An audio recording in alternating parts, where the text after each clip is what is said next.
Hi everyone, I'm Mark, And I'm Alex. and this is Final Stop for Final Fantasy Talks.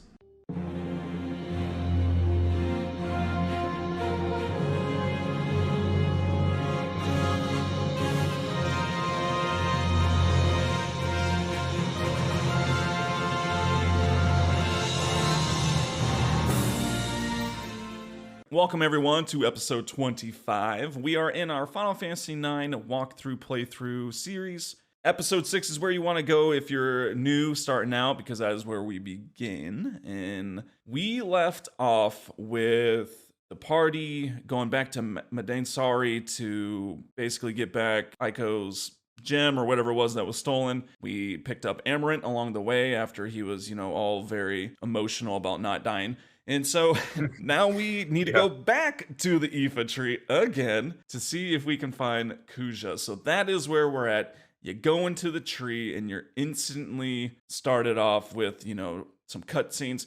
And just a disclaimer here, there's a lot of cutscenes, right? There's a lot of story, movies, and all that. So we're going to try our best to kind of hit on all of it. Obviously, we can't just go through it line for line because we'll be here all day.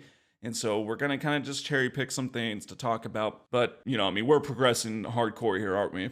Oh, yeah. Kind of like what you were saying, we try to cover as much as we can, but there's always so much that we can't. So I think with a Yeah. lot of the story and stuff like that, we kind of have to, generally go over what the main points were. But anyways, let's continue. So at this point, we go into the Aoife tree again, and right at that entrance part, Yeah. there's a cutscene where you get to see, where they have a little bit of dialogue and they talk about how there's no more mist. They defeated the Soul Cage or the creature of the mist, and Amarant is really impressed that they have that kind of power. Yeah, he's got like such an obsession with power for some reason, you know what I mean? It's Yeah, always like, oh, Zidane's power. How did, yeah, Zidane beat me? Oh, where does he get this power? Oh, I'm impressed. Like it's just and it's yeah. all internal dialogue, of course. And so that, yeah, as you just said, that's what he is. He's like, oh, they got rid of the mist. That's impressive. And luckily, as things do work out in Final Fantasy, what do you know? Who shows up right as we get there? Man, perfect timing, right? Just I know. immaculate timing. I know. Because it was like what we were talking about last time, the chances of this happening, we went back to Maiden Sorry and it's just like, and then Zidane's like, oh no, it's okay. Kuja can wait. It's like, how do you know that? So, anyways, Yeah. I mean, to drive that yeah, point home, they could have tripped on the way to Aoife Tree the second time and missed him. It's just like, oh, exactly. amazing how that lines up. But All yeah, works out. here he is. Kuja's So, arriving on his silver dragon. It's always that's kind yeah. of the key note here and the factor of knowing that it's Kuja's his silver dragon. Hey, dude, I played this yesterday. As we went through our notes and creating them. It's hysterical. They show Kuja goes to him and he's doing his, speech, oh, blah blah blah. The dude is literally standing, like just a full on standing lock knees on his dragon flying through there. Like, Yeah, how the heck is that possible? I know. It's so funny. And they're flying through the air and everything. And yeah, like what you said, he's just kind of sitting there having his little conversation, his little Yeah. dialogue about his plan and how, everything is working out just fine and everything. They always have this like evil plan, of course. Yes. But yeah, at this point, we don't even know like anything about the Silver Dragon, but we'll No. find out more about that. And so, anyways, before we start off here, you get another change party option. I think we're pretty much in agreement that you should probably have Amaranth in the party, right? Yeah, yeah, Zidane Amarant, probably Vivi. At this point, we already know that, first time around here at the Aoife tree, it was a lot of undead enemies. So actually having Aiko and Dagger in the party was great. Yeah. You probably want Amarant just to develop him. And then at that point, Well, Aiko or Dagger, that's just kind of up to you. and that's the thing. Because really, Dagger and Aiko pretty much fill the same role. It's just a Yes. healer. So really, you don't actually need both of them. And having Amaranth around is nice because it frees up Zidane to steal, so that all Yeah. the attacking, all the physical attacking isn't all on him. Regardless, it's pretty much exactly the same as it was last time. It's just a straightforward path. You just run along the routes. Exact same enemies at this point. Yeah. But like what we noted last time, and this is still the case, we still don't have Kina. to be Yeah. able to eat any of these enemies for roulette or level 5 death or anything like that. But Yeah, and it's the classic case with Nine here where, even if you're just running through the routes, I mean, for instance, I didn't get into any battles at all. yeah, And I was just running, I mean, I didn't do anything extra or, try to go as fast as possible. I was just going along. And so chances are you probably won't get in any fights either. But just remember, if you do, you got the Stropers, you can kill them instantly with softs, everything else, yeah, they're undead, so you can kill them instantly with life, and Phoenix Downs work really well. But just to kind of go yeah. back to Amaranth, Amaranth is nice because, like I said, yep, you can freeze up Zidane. And then also, Zidane on mine, he has Exploda, and that's kind of what I'm trying to work on. I'm trying to master those abilities. Oh yeah. And he does about 500 ish, 550. Amaranth with this Poison Knuckles does the same. So it's nice to kind of get matching damage that's physical. You don't have to sit there and cast and use up MP all the time. Yeah, exactly. That's a funny point. So you went straight to the poison knuckles because his cat claws, like I said, isn't the ability like spare change and it takes Yeah. forever. I just can't be bothered. Like that ability, yeah, not And that well, great. and as we said too, you can get it from other items, and That's right. Yeah, you Poison can get it Knuckles is later pretty on. good. Not that I particularly love using counter all the time because it just takes up so much of the crystals or whatever it is for equipment Mhm. abilities. But 240 AP is counter for Amaranth. That's Yeah, insane. That's like high actually, tide Kina level. that's a good point. I mean, because we've never really mentioned that, but all of these passive abilities, I guess you could call them things like the killer abilities, the Yeah. immunity abilities to certain status effects and things like that, they tend to cause different AP amounts for different characters. And Kina and Amaranth are special in that counter for Amaranth, like Mark was saying, costs 240 Yeah, AP. And it's the reason why insane. that is because every single one of his weapons, I believe, has counter on it. So really, don't worry about that. He'll learn it eventually. But it was the Yeah. same thing with Kina, where High Tide costs I think it's 250 too, AP or yeah, something like that. it's just a So ton. it's just kind of weird the way the game does it, but it makes it easier by having it on every weapon that they have, so they Yeah. eventually learn it. And so moving forward here, you obviously, like I said, just keep going through the routes. At some point, Zidane stops and is like, "Oh, we're gonna pass the trunk. If we don't start climbing up." All the kids are like, "Hey, I can't climb that," and Yeah, so they're thinking of different ways. It's just, Amaranth's obviously there. It's like, how did this wimp beat me? He's just looking at them, and it's just he's constantly being salty to Zidane yeah. for beating him, and yet not being a ruthless thug. And so Mhm. regardless, they're strategizing how to get up the trunk, and Amaranth's just like, "Yo, man, I'm just gonna carry them," and so he Yeah. just picks up Vivi and Aiko under each arm and just jumps right on up. I love that part too, because Zidane's just like, well, gotta love his spirit. Yeah. And he's got a point though, because up until this point, they're sitting there like brainstorming and stuff like that, just taking all this time. Yeah. Amaranth's a doer. He's just like, all right, you know what? This is not that complicated. Just carry him up. And so that's what they do. And Zidane gives Daggy a little piggyback ride up the Yeah. tree trunk. Yeah, You don't something see like it. You that. just see that she's exclaiming after he's like, "All right, come here." Yeah, and then he just grabs her. So Yeah. they all basically somehow, I mean, don't ask me how they climb that Yeah, no idea. all the way up there, but anyways, they all get up to the top. They're up there on this route, and this is kind of the first time that they finally actually get to talk to Kuja, and we get a little bit more insight into what he's doing and what his scheme is here. Yeah, and it's again, there's quite a bit here, so we're just gonna focus kind of on two things.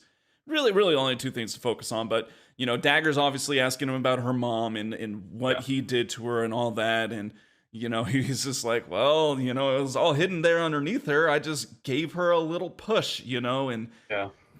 he refers to how she's so power hungry, she's not content with just her continent because here Hmm. she's starting to kind of come here. We'll find in a second. And then also he turns to VV and is talking to him about the black mages. He makes another reference to the puppet, right? Yeah, he really, again, like in classic antagonist form, I guess you could say, is he's just pushing their buttons. He knows Yeah. exactly how to do this. But It's so interesting because we've known up until this point that Queen Brahne wasn't always like this. And Right. shortly after Dagger's, well, I guess the king or her father, that's up to interpretation, but we'll Yeah, talk yeah. about that in a little bit. Anyways, after he passed, that's when Kuja came into the picture and kind of corrupted her, and so she started becoming power hungry and greedy and all this kind of stuff. He supplied her with the black mages, etc. And yeah, Yeah. like what you were just pointing at, Vivi's still having this struggle with life and death, and also, just the fact that now that they've stopped the production of mist, no more black mages, or as Kuja puts them, puppets. Yeah. In which he does give you the recipe, so if you're at home, take notes. You can find Yeah, these, that's you can find right. these ingredients at your local grocery store. But he says you Yeah, just need 1 part Drake of Souls, yeah. 2 parts of Mist, and voila, you heat it up, mix it Uh, together, boom, you got yourself a nice Black Mage puppet. So yeah, it's really I got a interesting. couple brewing upstairs as we speak, and it's he's so dude. He's brutal, isn't he? He is just Yeah, he is. vicious, and he's doing it in like the most sneering way of just like, haha, and Again, yeah, really, really pushing their buttons. yep, Um, but anyway, so then we get a really interesting cutscene where, kind of like what Mark was alluding to earlier, where Kuja says that Braun wasn't even content with dominating one continent. She had to get another. And then you get a cutscene where you see that the fleet of ships, yeah. Alexandrian ships, and Braun and everything, they're showing up to the Ifa tree, which is really weird because it's like, who are they there to fight? Just Kuja or? Well, yeah, well, so they are there. She wants to take out Kuja because she views him as the only one standing in her way now. But how did she? They're on boats, man, and he's on a I dragon. know. Like those things must have a giant motor to just like plow through the ocean to catch up to him. I don't know, but Yeah. just convenient that he is there at the Ifa tree and she knows where to go. But yeah, she shows Yeah. up. She talks about how Kuja's showing his girly face. That they're ordering all of the black mages to focus casting a single spell. And then that's kind of it, and it goes back to Kuja. They're talk some Yeah. more, obviously they want him to stop or, do whatever. Doesn't happen, and boom, you're kind of given into it's quote unquote a boss battle. It's not though, right? I mean, It's just, yeah, it's just a forced battle. And this is where he kind of talks about, he's like, I don't need mist to make monsters. I can make them out of magic or something like that. yeah. And then he creates these mist monsters called mistodons. And Which I alluded to last episode. yeah, Like we talked about, going back and forth between these places, you kind of it's forget confusing. which moment certain things are. So we did talk about them last episode, the Mistodons, where they are considered undead, and so all of that still applies to them if you want to take the easy route. But Yeah. if you do just fight them normally, they're not particularly difficult, but I mean they do have quite a bit of health. It's around 2,000, and then they got special abilities, a special mist ability, right? Yeah, mist is a really annoying move. I didn't know it was actually shadow damage, but when I looked up, it's shadow damage to the whole party. Not a whole heck of a lot. But the annoying Yeah, thing about it is it has the ability to put to put the sleep status on some of your party members. That can be pretty annoying. Other yeah. than that, you just have your bog standard typical moves, Ira, and a physical attack. By the way, like every single monster in this game has Fire of Lazara, I Thunder. know, They all right? have like a second level black magic spell. How do they know how to do that? I don't know, man. Was Yeah, Kuja, yeah, but regardless, if you just want to end it quick, you can just cast life on them. Remember, Phoenix Downs, they generally will bring it to about 1 HP, so you'll just need to follow with yeah. attack. I mean, might as well just attack with Vivi or someone, and Mhm. that's that. It's over. It does continue, but we are gonna go to our bold move first.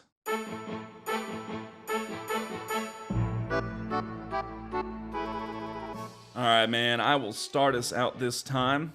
I'm gonna bring it into Final Fantasy X because there's a treasure trove of them. But it was a pretty bold move if Kamari, when they're in kind of like that pub at Luca, of trying to punch out Biran and Yankee. First of all, let's acknowledge Titus. Dude, do not encourage this, man. Look at these two Ronsos. They are just towering over Kamari. Yeah. It's like, dude, they will murder him. And he's like, you can take him. And Kamari punches him out. And I mean, you know, who knows what happened if, you know, something didn't go down after that. Well, and I love that part too because Kamari does like an uppercut and just straight up floors Biran. It's just so funny when he does that. Like, I mean, Kamari, you can see how much bigger the other Ronsos are, but Kamara's strong, man. Well, so, dude, it's because they trained him at first Hornmolt. You know? But where was that power at Mount Gagazet? Let's be real. Like, dude, where was too much? Yeah. Yeah, where was our uppercut move at Mount Gagazet to just take him out? Seriously. But what you got, man? Okay, so for this week, taking it to Final Fantasy VII, and you know, it was a bold move when Red 13, or Nanaki, so he originally thought that his father was a scoundrel and abandoned the canyon and all this kind of stuff, when in reality, he actually went to the Cave of the Gi and, you know, was protecting the canyon for that entire time, unbeknownst to Red. Said all those things, man. You can't take it back. No, you can't. And that's why his dad would start crying, even though he's petrified for who knows how long, you know? He's just welling up those tears. So in other words, he is sitting there. He's still alive, apparently. He's just stuck. Yeah. Man, what a terrible thing. I know. But all right, well, that is our bold moves, and let's continue on to see what happens between the Queen and Kuja.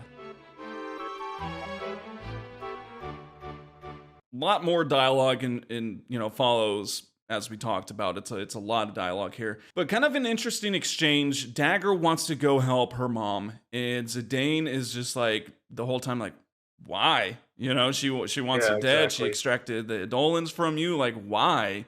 But Dagger's just, you know, she goes like, that's still my mom, you know, that's still my only mom. And it does kind of make you think, you know, at this point, we still kind of hate the Queen. I mean, she's been a jerk to us this whole game.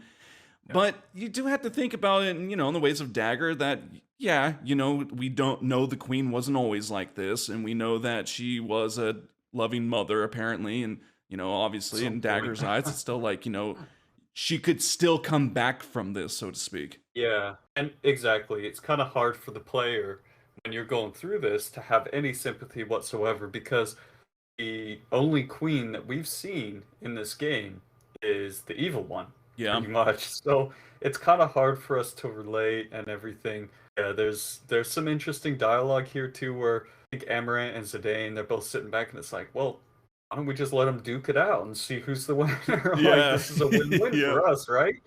But yeah, Dagger wants to try and do something. So she runs off. She just books it, abandons, leaves the party. So if you did have Dagger in your party, you won't anymore. But she runs off, off to the left, like down this big old route. And we are left with another lovely encounter with a Mastodon. I think this time it's only one, though, so it's pretty easy. Yeah, I think it's just one. And then you're given control. And so before you move down, you'll probably see a little hidden pink shape up top, basically at the top of the screen. And it is Mochi the Moogle. He's hidden there. Yep. Nothing new with Mognet, except for if you do go to it and back out, he received a letter from Stiltskin. Just... it's very short, forget. It says like, no more mist. Is this a blessing or a curse? Oh, I think that's what he says. And that's pretty much it, that's it. So, I mean, you can save if you want. Other than that, you do just have to go ahead and head down the route, which, oh man, dude. Seriously, world record for the longest route in the world. Dude, this thing keeps going on and on and on. And meanwhile, Mistodons will give chase. Yeah, this is such a weird part, because do you notice, like, you kind of get, like, momentum as you're running down it or something like that. Your running speed isn't the same as when you first start. Then as you keep going, like, he actually seems to run faster. I don't know. Yeah, well, maybe that's just because to your point, the background kind of, it moves, right? As you go down, the background moves, and it does seem like it kind of speeds up a little bit. But anyway, so the amount of battles with Mastodons here, and this is an interesting part of the game in that they're not really completely random encounters like how we have been up until this point, you can Yeah. actually see the Mastodons on screen, but what'll happen is they'll just kind of appear and then catch up to you and you get into a random encounter. But you typically encounter maybe like one or two, and they're exactly the same. So you fight those guys, Now, and real quick, is it? Do you know? Is it an infinite amount? If you just sit there, like say you don't actually run and you just I stand there, don't. do you think they'll keep coming? Yeah, I don't because they seem to appear at certain points. Like if you just Oh, stand okay, still, I don't think they're going to keep appearing. I gotcha. think it's kind of a set number, but it also sort of depends on how fast you're running. I Or That's a maybe good just like question the though. the certain like thresholds. You make it this far and one appears, trigger, so to Yeah, speak, and so yeah, but it seems like if you're running the whole way, you'll get into two yeah. encounters or something. So, Yeah, you make it to the bottom, and there's this cool looking statue. Dagger's already there. Basically, just asks to help her, and you get the aquamarine, which does teach you Leviathan, yeah. but it's not what she's expecting, is it?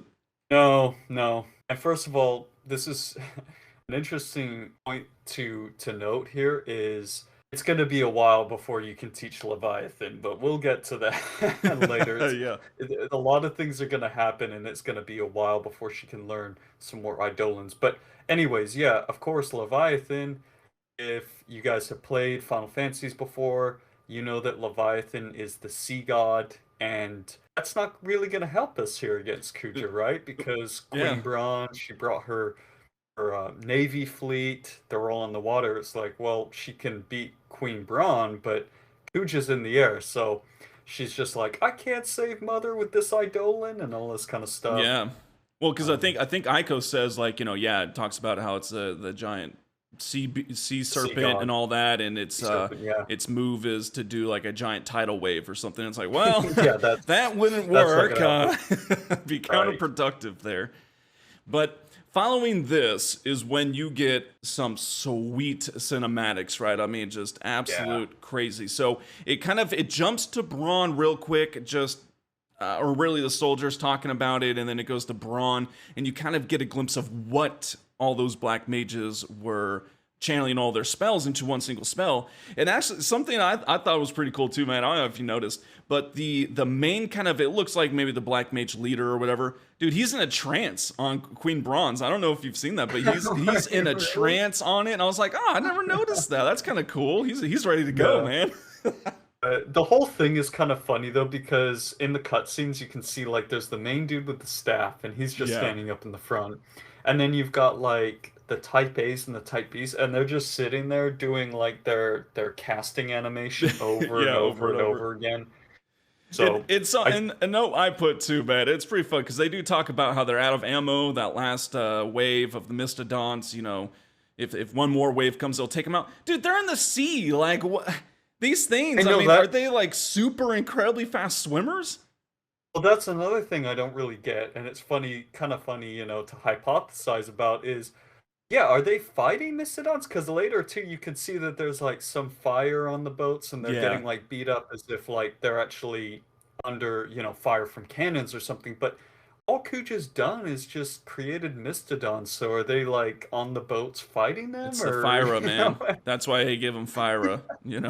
Exactly. But So we do find that yes, his little trance, the Black Mage's trance, and all that stuff is they're calling in Bahamut, right? yeah. And at first, Dagger and all them, they're getting super excited because they know who that is, and they know that he could just completely annihilate Kuja.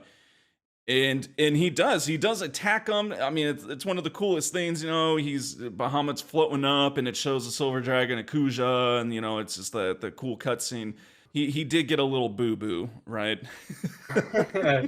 Yeah, it was kind of funny because, of course, Kuja, he says something like, Bahamut's power is incredible, it even hurt me a little. A little, yeah. It He's got was this kind of kind of little mocking. tiny blood spot on his forehead.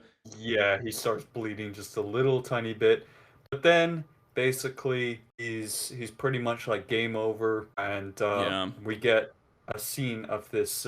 He calls forth the eye in the sky that we kind of We conveniently forgot to mention we did, last yes. episode. This is a pretty key thing that during that cutscene, this is going back a little bit, but with Dagger, we saw that there was the eye in the sky when they're in the choppy waters and all that kind of stuff. Yep. So we don't know what this is yet, but we're getting some glimpses of some future events in the story. And anyways, Kuja seems to be able to call this thing forth. Has some pretty crazy effects on Bahamut, right? Yeah. And on that note of knowing that he is able to control this eye in the sky, again, as Alex said, we kind of forgot to talk about last episode with the destruction of Mad and Sar. We talked about the tornadoes, but it gives you, it kind of fills in that gap now of like, what is that? Well, it's what Kuja can command. And so was he the one that did destroy all the summoners and stuff? And so you kind of start to think about that. But yeah, it does some like weird like waves or something on everything. And for whatever reason, no one else is affected, but Bahamut changes sides essentially. I guess it kind of like, ensnares him under Kuja's control. And then, at that point, it's game over. He just goes to town, blows up all the ships, and it shows Brahne's ship specifically. He's at like point blank blowing it up. And it's crazy. It is crazy. It's a crazy cinematic. Kuja wins, obviously, then. And then it goes to, we kind of fade to a beach. We find out they talk about one of the escape pods, right? I don't know how the heck Brahne made it to an escape pod in time, but she apparently made it to one of those escape pods. Maybe a little too late because she is laying down on the beach. She's done for. She knows it. But all of that, she says she's finally free from the greed, and she feels like how she felt last time she was with Dagger and her father, and just it kind of goes along with passing of the torch now to Dagger. Yeah, and it's kind of interesting, like what you said too. Bahamut was at like point blank range I know, dude. with Brahne's ship, and there's a really funny part too where like Brahne, her terrified face and everything, she just realizes it's like, oh no, it's like, oh this gosh, is going down. And then after all of this happens, Kuja just is pleased with himself and just casually flies away on his silver dragon. He's like, well, my job here is done. Yeah. And yeah, like what you said, then they find Brahne's escape pod on the beach, but again, it's just like, oh, we saw the cutscene. How'd she have time to get there? I have a hypothesis, man. Yeah. Kina found Brahne. She was probably fishing in the ocean, and we all know Kina is the master of escaping. She escaped the Clara tree, so she's like, Brahne, this is how you do it, man. Here we go.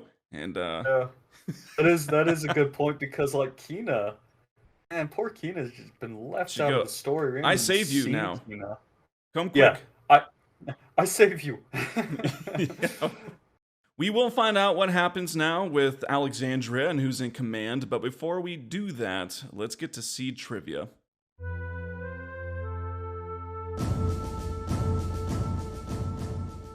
All right, Alex is on his rank 21 quiz. I'm not able to stop him, guys. I'm trying my hardest. But we'll see. So, all right, let's kick it off. So our first question is in Final Fantasy VIII, and it is: Save the Queen needs Ochu tentacles, sharp spikes, and energy crystals to create. Save the Queen is Twistis weapon, I think. I think that's true. All right. Final Fantasy XII. Hunt number 25 is the Death Scythe. These are just gonna get so difficult with the specifics. True. All right, an interesting one for you here. Final Fantasy VII. So in reference to like materia combos, if you pair steel and comet material, it will steal on every hit. Or Comet 2, I guess, would probably be a better one because it hits multiple times. Like steel as well?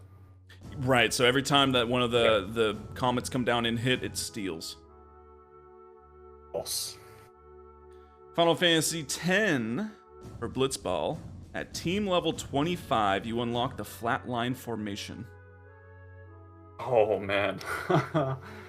That's a good one, because I never really pay attention to that. False. Say false. Final Fantasy IX, we were just kind of talking about Amarant's weapons. So Amarant's Rune Claws has the Aura ability. False. In Final Fantasy XIII, Hope's dad's name is Bartholomew. True. Oh, man. All right, man, our last one, and I might have gotten you this, or gotten you on this question for Final Fantasy X-2. The Blitzball player Yu Yi has the highest catch rating at max level. Yeah, you totally got me on that. I have no idea. Yu Yi. I've never even heard of that. True. Alright, let's recap. Alright, in Final Fantasy VIII, the question was, save the queen needs Ochu tentacles, sharp spikes, and energy crystal. You said true, it's false. It's not the Ochu tentacles, it's marble tentacles, so got that. Alright, Final Fantasy XII, you said true to the hunt number 25 being Death Scythe, and that is true. That's the correct one. Nice. Alright, man, the materia question for Final Fantasy VII. So you said false. I looked this up. Apparently, it's true. So if you have Steel comboed with Comet 2, and I'd imagine it's probably any other magics and stuff, but just, you know, if you do a Comet 2, every time it hits, it will steal. Now, seems weird. Don't hold it, don't count me too. This is stuff to hearsay that I looked up and researched, but I was looking into these a lot, and apparently that's the case. So we'll need some of you all listening to test that out. We're gonna have to give it a go too at some point. Yeah, I'll have to try that.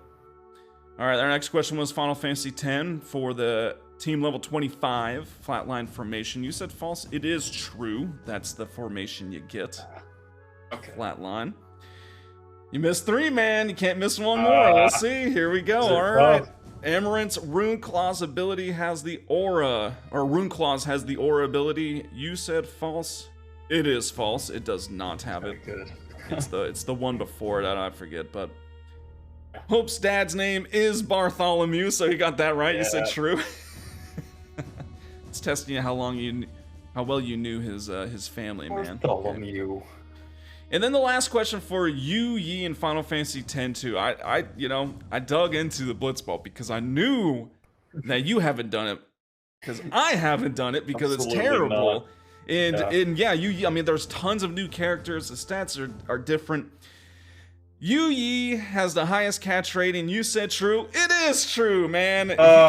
99. Here's the interesting thing, dude. And I don't know these, but there's, as we know, there's a lot of different stat categories now in 10-2 Blitzball. Yu Yi has max in every single one. So, really? I don't know who this character is and how you get it because it's a free agent, but yeah, dude, at max level, 99, 99, 99, it's across the board. It's insane. Wow. But you pulled it out of the hat, dude. You passed. You passed. Somehow.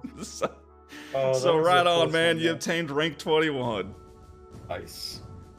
All right. Well, let's get back to Final Fantasy IX to see what is next.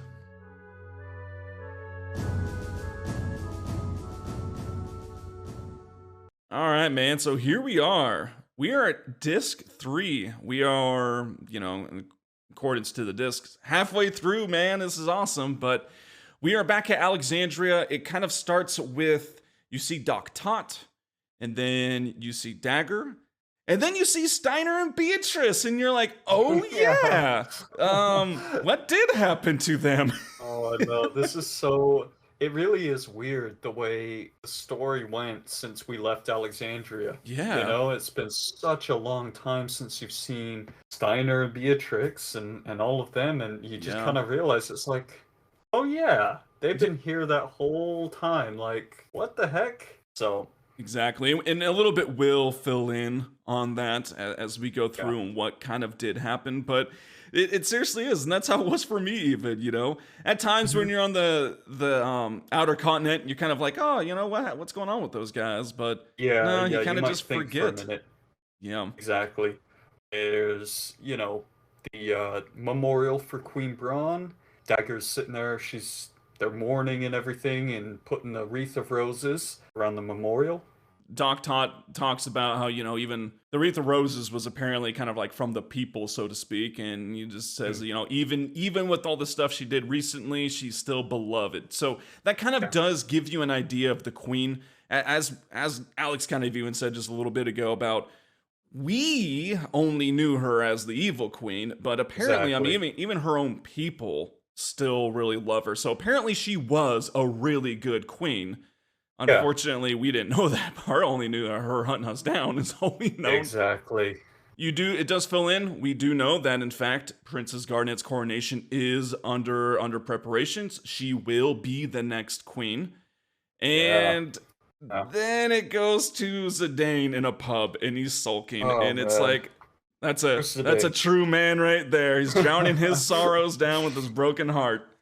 Yeah, and this is all because, after what happened, recent events, Queen Brahne, now Dagger is going to be the queen. I think he's starting to realize this ain't gonna work out, man. This is just not gonna work. Yeah. So poor Zidane. He's sitting in the pub and just having a real hard time. He is. Well, we got Ruby's there, the rootin' tootin' cowgirl, and Marcus is there, Blank's there, and they're kind of talking. But they decide to go ahead and leave him to his sorrows. They want to go see Ruby's new theater because apparently this is the kind of first time everyone's back together. It's kind of what it seems like. Yeah. Even though we know that Blank and Marcus have been at Alexandria since we escaped there, apparently they haven't met up with Ruby. But regardless, they're going to go see her play or whatever's going on. They leave Zidane to it, and as they come out, you get Vivi, and Vivi's there. And, they have a quick conversation. And this is kind of where you get just a little bit filler of where they're talking about how Marcus and Blank had to carry out Freya and Steiner and Beatrice, because they got worked. And so we know that, hey, they saved the day, which is kind of cool. And we get that little bit, but now you're given control of Vivi. They want you to come to the play and watch it, but you don't have to yet, and please don't. So we got a lot of things here. We are not going to be able to cover everything in Alexandria in this episode, so we're going to do it about kind of halfway. There's a lot of stuff, and there's a lot of stuff that this is your only shot at doing, because something big's about to happen that you just simply won't be able to come back and do it. And so, first things first, there are some ATEs. So, when you are given control of Vivi, head to the right, because once you go to that screen, an ATE is going to unlock. I don't think any of these are, particular. I don't know. I was trying to look at some guide stuff. Sure. They didn't really spell it out specifically. You have to go here. You have to do that. It's just, obviously, you want to make sure you are watching these. You don't miss any. And if you do go to the right, the first one you see is It's So Big, ATE. And it's with Aiko. You got to think Aiko, too, man. She's this little girl, dude. She's only been in ruins, and now you stick her into a giant castle city like Alexandria. And so she's looking at the castle itself, and she's like, that's a big house. Yeah, it's a big old house. I mean, especially where she came from, like you said. And then there's this really funny part where there's the Chefmeister characters running in. And if you guys remember, we kind of talked about this way, way, way back at the very beginning with Kina. They're like the little blue dudes with the chef hats, but they cover most of their face. All you can see these little eyes. And they're running into the castle. And there's this really funny conversation with Aiko where it's like, are you hungry? And then she's like, she does the little thing. She rubs her toe, the little shy, rubs her toe on the ground. She's like, yeah. She does a nod, but I love how much thought she has to put into, am I hungry? Sort of this bashful thinking. Yeah. And then, so she nods her head. It's all, very hungry? Same thing. Same thing, nods head, yep. Unbearably hungry. Same thing. Rubs toe. Yep. Yeah. And then they're just like, too bad. Too bad, and they just run away. It's like, jerks, I love that scene. This is and then she little 6-year-old girl. Yeah, and the way they do, again, the characters' animations are so funny, because then she does her angry pose thing, her throw down. You want to go, guys? It's like, Chef might be you might want to be careful. Like, she is your size here. She'll summon. She'll summon. Yeah. But But just some really funny scenes. oh, dude, that was hysterical. And I didn't remember that one, and so I watched Yeah. it yesterday. I was like, oh, we Love gotta that talk one. about that. Hysterical. Absolutely. And so, same screen that you're at that you watched that AT. So if you went to the right, you're kind of in that really, I think it's the first screen you started with in Vivi way back, right? I think the very first time. Yeah. So It's like if throwback you to disc stayed one. there, go south a little bit, go down, and you got kind of the hippo characters. Now, Yeah. I literally have never done this. I never even knew about it until we started this whole thing, man, and you told me about it. I didn't know this was even a thing. But it's Hate Hippaul this. racing, right? Yeah, I hate this so much, man. We were kind of texting about it yesterday Yeah. and how you were doing on it, but I've done this, I think, one time. I'm never Okay. gonna do it again.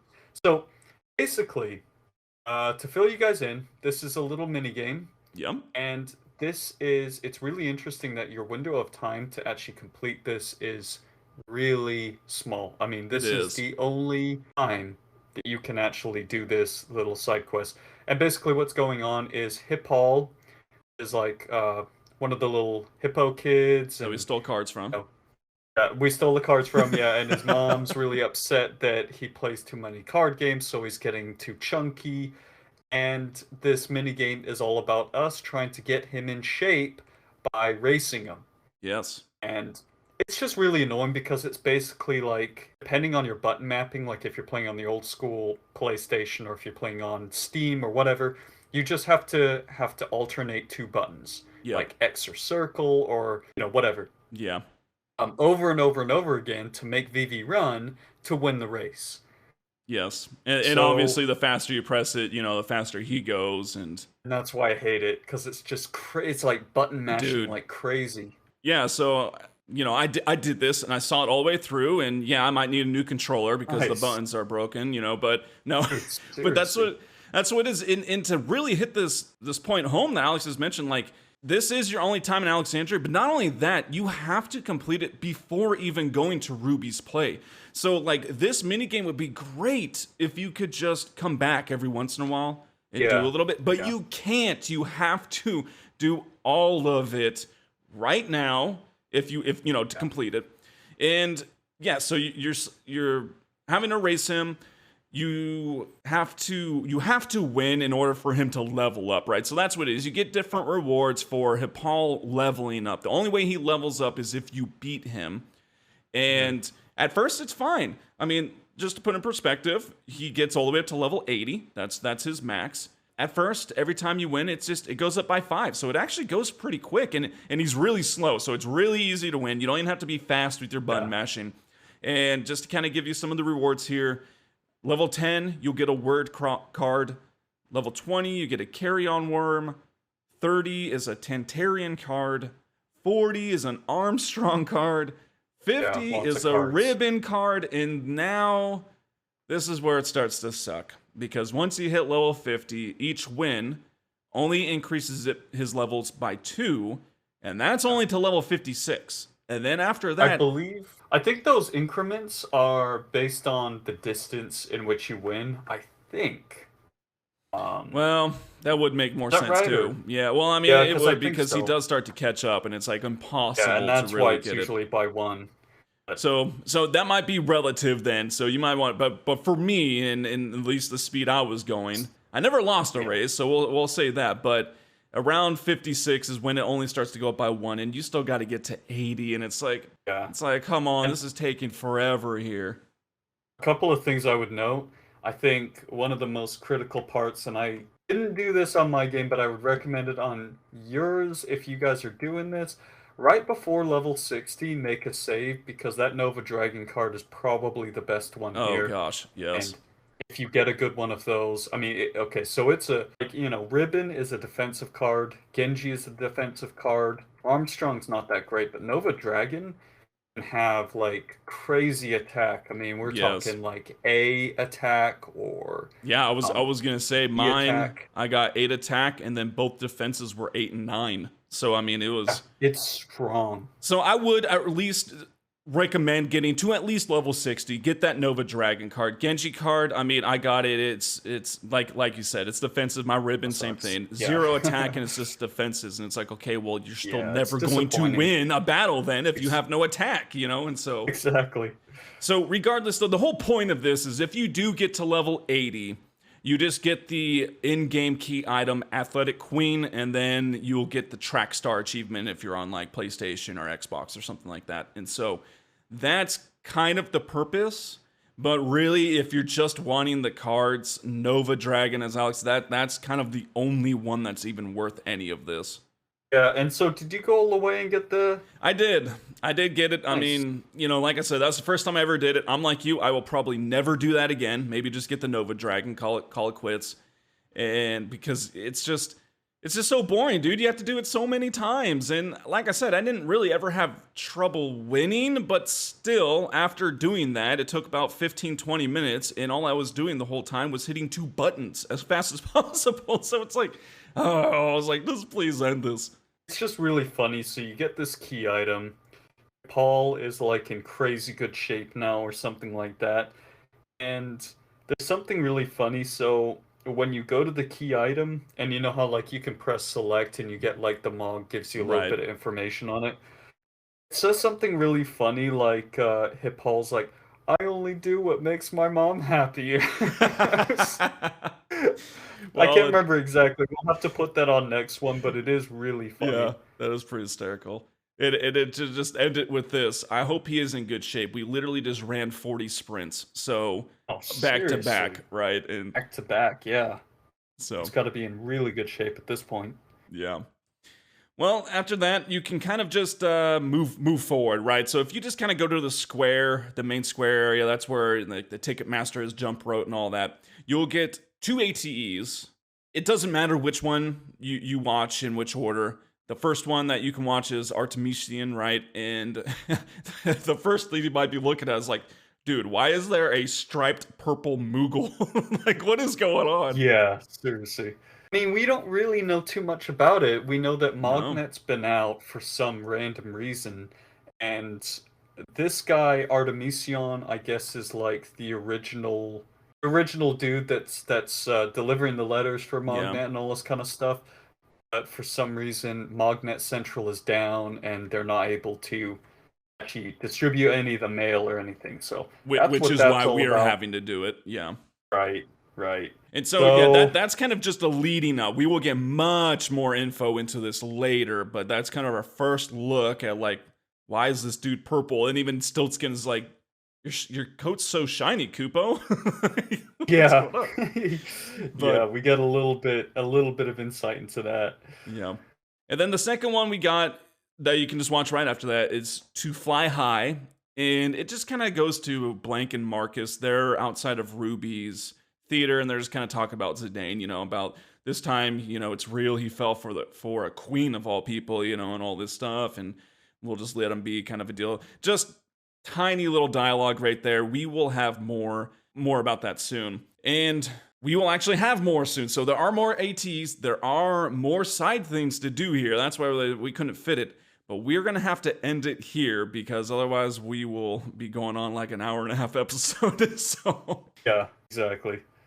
all right. Well, we thank you all for listening and hanging out with us. We're so excited that you're here, and we hope that you continue to listen to the episodes. We try to get one out once a week. Please check us out on Instagram. It's Final Stop for Final Fantasy Talks. That's our handle. Also, stop by Final Stop for Final Fantasy Talks.com. That's where the blog post is, you know, and all the extra info there. And yeah, just be looking out for that next episode. Thank you all. I'm Mark. I'm Alex. And this is Final Stop for Final Fantasy Talks.